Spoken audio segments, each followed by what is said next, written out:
In the morning, Druhfalgor stood atop a crumbling battlement and looked out upon the seemingly endless terrain which went off in every direction. The sun was strong in a sky absent of clouds, so much so that he needed to squint and block his eyes with his hands. The air smelled fresh. It would be impossible not to feel optimistic on such a morning.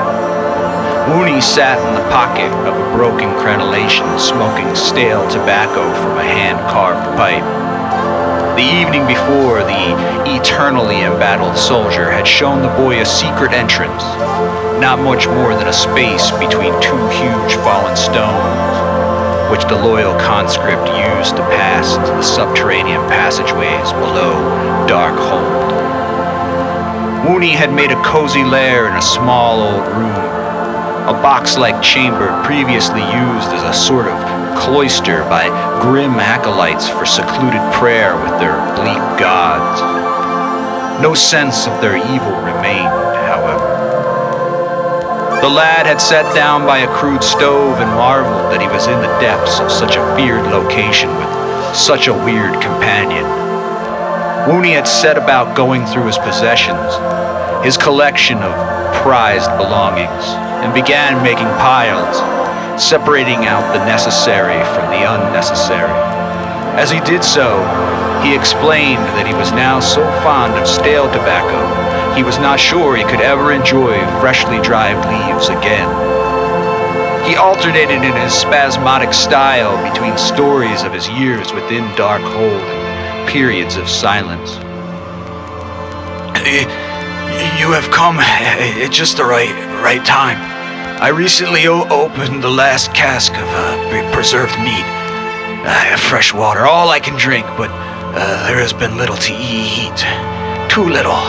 Perhaps you are a phantom of my empty stomach.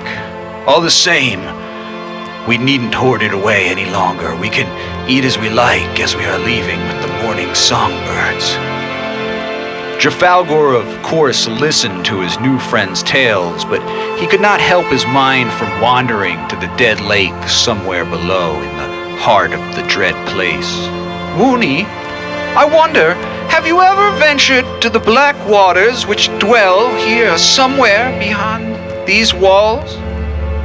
The soldier then turned to look directly at the youth. It was both a look of horror and apology. Child, said Woony, do not think of Ilmer again, if ever you can manage. I have been there, and I will not take you. The soldier then resumed his packing without another word. Druhfalgor considered saying something. He had not meant to upset his new friend, but opted to join Woony in silence. Later, they ate jerky and drank a sort of tea made from various flowers and leaves that the soldier had discovered growing among the ruins. Despite the lad's curiosity, he did not press the point. He hoped that one day he could return and explore the extents of Darkhold thoroughly. He slept well, leaning against an old grain bag now stuffed with tunics, and had woken in darkness, Woony's worn hand upon the boy's shoulder, gently rousing him. They had drawn a map together in wet sand and devised a route to follow. The soldier, a heavy bag slung over his back, led the pair down the slope westward, where they found a path into the old gray wood. There the two hiked over spongy earth blanketed with cedar needles and lush moss. The path was clear if not always well maintained. A carved bear paw had been inlaid into the trunk of sporadic trees, serving as a trail blaze. Woony slashed at thorny brush, and the pair made good time, largely marching in silence. With his lean and hearty physique, Woony made his way without complaint. The bright sun was somewhat diminished below the forest canopy. Druhfalgor wondered whether Gnarwimble's mystical eyes could penetrate the forest to keep tabs on him. He had not seen Frumful since the day before. Woony sighed as the pair hiked onward. I have a confession, young friend. In the daylight I can speak of it without worry. I fear the demon that has frongone me very, very much. That he was slain, I have no doubt, but that he is no longer a threat, I fear that may not be true. I have seen movement and heard murmurings by the foul lake. War is not over for all of us. I am less crazy than I appear. Druhfalgor considered this, and goosebumps raised on the skin of his arms. You are among the least insane persons I have met, Woony. I trust your instincts. Let us hope the fiend remains dormant, at least while Warlyrk holds Pyllandar. With a sigh, the soldier nodded his head. Let us hope against hope. Nevertheless, I will not return to Ilmir without an army. Deep within old gray wood, they followed the path, continuing to fell overgrown branches and brush as they went. No one has come this way in a fair long time, said the boy. Neither good nor evil. As the day wore on, Woony stopped and placed his heavy pack upon the mossy ground. A swamp is before us. Let us break here shortly before resuming our trek. Druhfalgor came forward and surveyed the trail, which disappeared among the muck. Trees grew up out of the marsh with tiny isles of firm earth around them. We will have to make our way carefully, leaping from island to island. The boy felt calm and sleepy. He lay down below a bent cedar and closed his eyes. I am not sleeping, he said to Woony. When he felt himself drifting off, he forced himself to rise and drink water. His throat was dry as he swallowed. Woony, are you yet rested enough? The man nodded in reply and hoisted his bag upon his back. There is something familiar to this place, said the lad as they moved cautiously through the swamp. The muck was like chocolate pudding. Mushrooms grew like marshmallows from the trunks of trees. There were fairy circles upon the turf. Druhfalgor would leap across to the next island and then extend a hand to his friend. It was hard work, and the pair worked up a sweat. In their efforts, they became confused, and before long they were lost without a clear path forward. The forest canopy was sufficient to block out the horizon, and the swamp seemed unending. Each in their own way felt sick to their stomachs. Still, they persisted in traveling.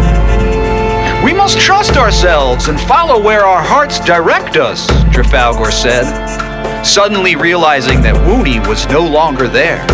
He called out for the man. Woony! Woony responded, I am here. I am here indeed. But where have you gone to? I am right here, Druhfalgor said in frustration. But both men were shrinking in size and had become transparent. Woony groaned. Oh, we have drifted into the cursed Mallowmarsh. I did not believe it to truly exist. You are certain to be correct, Woony. Whatever will we do? The boy squinted and turned his head about. He found that using his peripheral vision alone allowed him to see the wispy form of his friend. I've got you! Come toward the sound of my voice! Joining hands, the duo agreed not to let go as long as they were able. You are but mist, said the boy. And you as well, agreed Woony. They had become too small and bent over to leap to the next landing of firm earth. The boy scoured his training for some piece of knowledge that could assist them in escaping death. Woony, is the Mallowmarsh not ruled by the rabbit-kin? Can we not call to them for assistance? No, it is ruled by the musk mice. They will come and eat us as soon as night falls. The pair were in the height of panic when a powerful breeze stirred around them, with the loud sound of heavy flapping wings. Hovering in the air was a small purple dragon, upon which sat Gnarwimble the Vague. I am not too late, I am not too late, the curious old man mumbled to himself.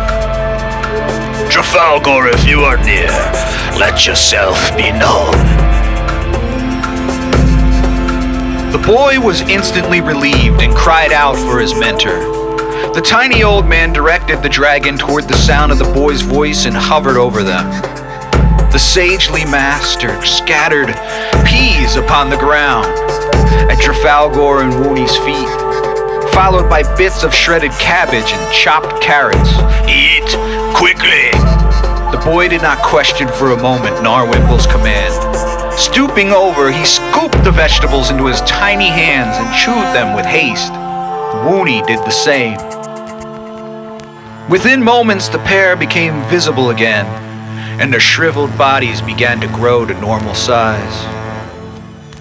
Gnarwimble pulled the boy and the soldier up onto the dragon's back, and the threesome flew over the great swamp where they were deposited in the middle of a flowering meadow some many miles to the north.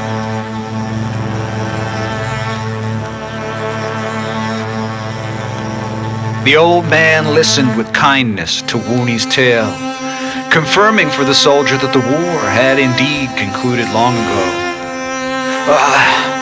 I have to say that I am heartbroken to have lost my purpose. You have not lost your purpose. You have gained a new one. Together we will defeat the efforts of evil Warlyrk. The boy speaks true, Sergeant Woony. Fill your heart with that.